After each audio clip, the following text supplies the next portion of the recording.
Hello, my name is Stephen Longmire, and I'm just recording this video to number one, let you know who I am and some of the challenges that I have with a disease called CIDP. Here goes. Chronic inflammatory demyelinating polyneuropathy. Whew, made it again. That's a mouthful to say. It's somewhat like Parkinson's disease, where the nerves lose their protective covering, which allows dopamine out of the brain cells at the base of the back of the brain. And it affects your motor skills, like your movement of your hands. In fact, it gives you this hand jerk thing like right now. That's what I deal with on a daily basis. The hand just doesn't want to stop.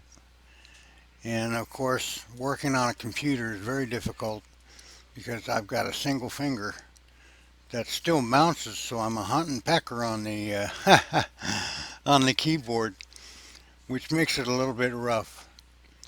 But the disease itself, CIDP, is horrible to go through.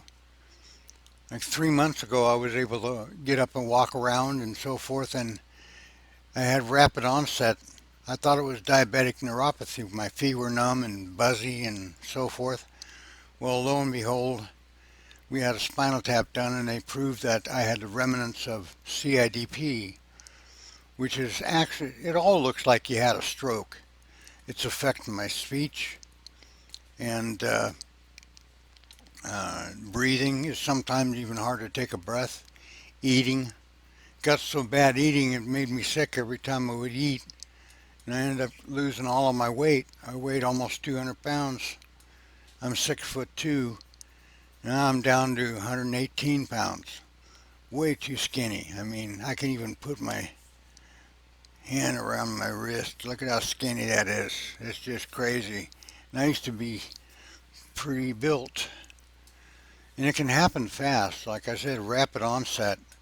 That's what hit me on this one is, well, you get depression.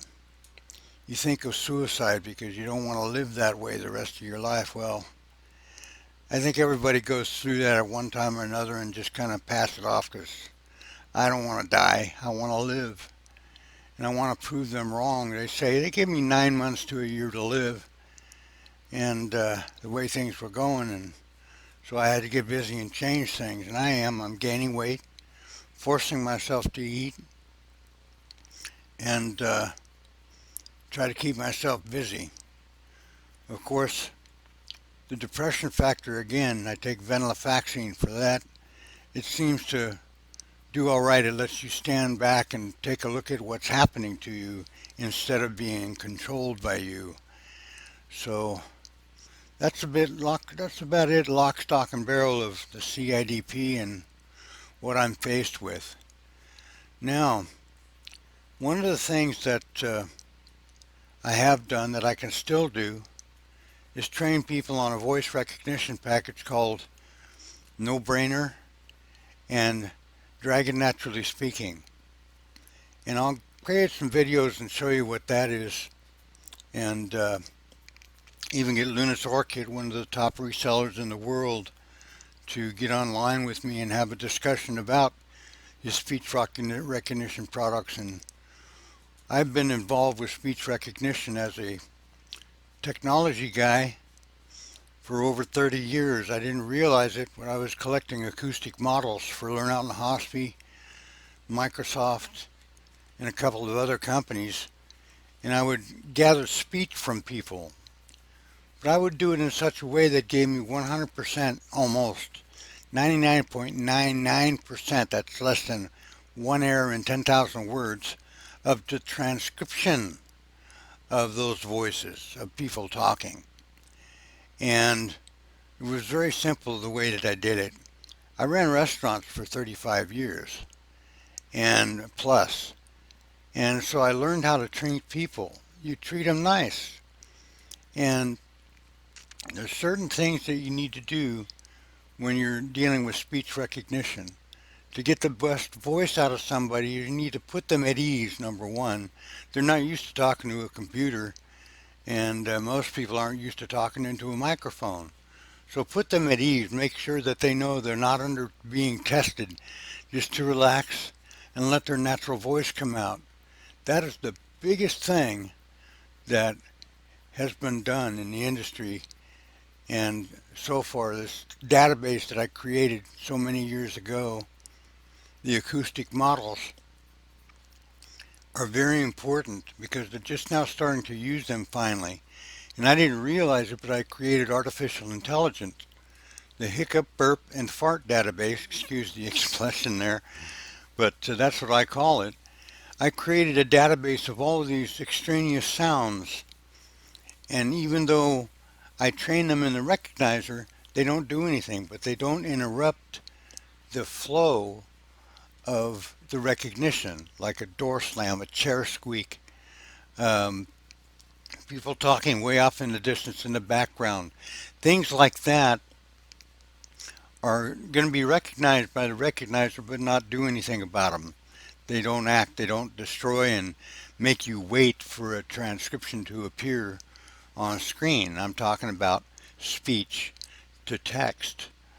And well, that's about it, folks. It's my first video, and I hope you enjoy the newsletter I'm going to be coming out with on the CIDP to help other people that's got the disease, and maybe even let people that don't have the disease know what to look for.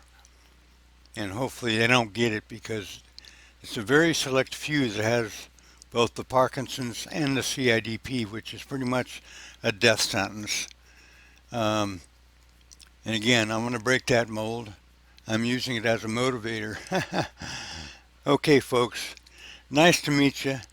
And if you could, I'd appreciate it. Send a few bucks my way. You can imagine I don't work, and it gets pretty monotonous around here. So a few bucks to spend on myself would be nice for quality of life issues. I hate to ask for money because I'm used to giving it to money. All those restaurants I managed, the employees I've had, always made sure that they had enough for an emergency. See, they needed to pay rent, or they had some bills they needed to pay, um, school stuff, all kinds of things. And as an employer and a friend, I always came up with something. So if you could reach into your pockets through the massed amount of people through Facebook, just $5 here, $10 there, adds up over time, spread throughout a period of time, and you can collect quite a source of money. I've seen this happen for some people. I hope I'm one of those people. I'm 62 years old. I call it 62 years young because I don't feel 62. And I still have, I want to live to be 100. And my mom, that's another thing I worry about, is my mom is 90 years old. She's 90 going on 45. She's very spry. But she worries about leaving me with the burden of what to do with her body when she passes on because of age. And this is a concern of mine also, because she's got a plot in Santa Barbara, California, but to get her there in a coffin and ship her body down there is going to cost many thousands of dollars that I just don't have anymore. So what's going to happen with mom? Uh, I could use some help on that. Coming up with some money just in case something else doesn't happen. These are the types of things that I need to use the funds for. And I'll give you a newsletter, a weekly basis, or a daily journal of my things that I'm going to be doing and so forth. Anyway, I've taken up enough of your time. Nice to meet you. Praise God. God's got a mission for me, and I'm on my mission right now. It starts with this video, and I hope to see you, get to know you, be friends with you on Facebook, and let's talk about things. I want to hear from you. I want to hear what you've done in your life, and maybe even make a video with you. Um, tell your life story using that naturally speaking engine, that Dragon Naturally Speaking. By the way, you can do all of your Facebook chats with speech. People think you're typing at 300 miles per hour. Remember, I'm a single finger typist, so when I'm typing with my voice, I can get about 300 words a minute. And well, that's the end of the story. But let it be the beginning and our beginning together. Thank you very much for your time.